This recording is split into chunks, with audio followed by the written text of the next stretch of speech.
ஒரு மனிதர் நிதானத்துடன் தனது லட்சியத்திற்காக காத்திருக்கிறார் சிறையில். அவருக்கு ஆயுள் தண்டனை வழங்கப்பட்டது.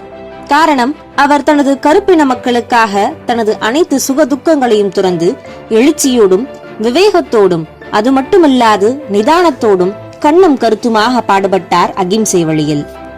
நிறைய முறை அவரின் தண்டனைகளை உயர்த்த பல சூழ்ச்சிகள் செயல்பட்டன. அதாவது, அவரை ஜெயில் நிர்வாகமே தப்பிக்க பல சூழ்ச்சிகளை உருவாக்கி தந்து தப்பித்து போங்கள் என்றும் உங்களின் மக்களுக்காக பாடுபடுங்கள் என்றும் பலவாறு அவரை துன்புறுத்தின. ஆனால் அவர் காத்திருந்தார். அதாவது, அன்றைய பொழுது எந்த அரசாங்கம் என் இனத்தை ஆதரிக்காமல் அதன் மேல் ஆளுமையை அமர்த்தி எங்கள் நாட்டை தன்வசம் கொண்டுள்ளதோ அதே அரசின் ஆணைப்படிதான் எனக்கு தண்டனை வழங்கப்பட்டது. எனவே அவர்களின் சட்டப்படி நான் குற்றவாளியாகவே கருதப்பட்டேன்.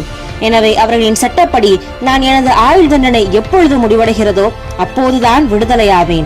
எனவே தயவு செய்து என்னை தொந்தரவு செய்யாதீர்கள் என்று நிதானமாக கூறிவிட்டார். அப்படி கூறியதும் ஆட்சியில் இருந்த வெள்ளையர்களுக்கு ஏகப்பட்ட ஆச்சரியம்.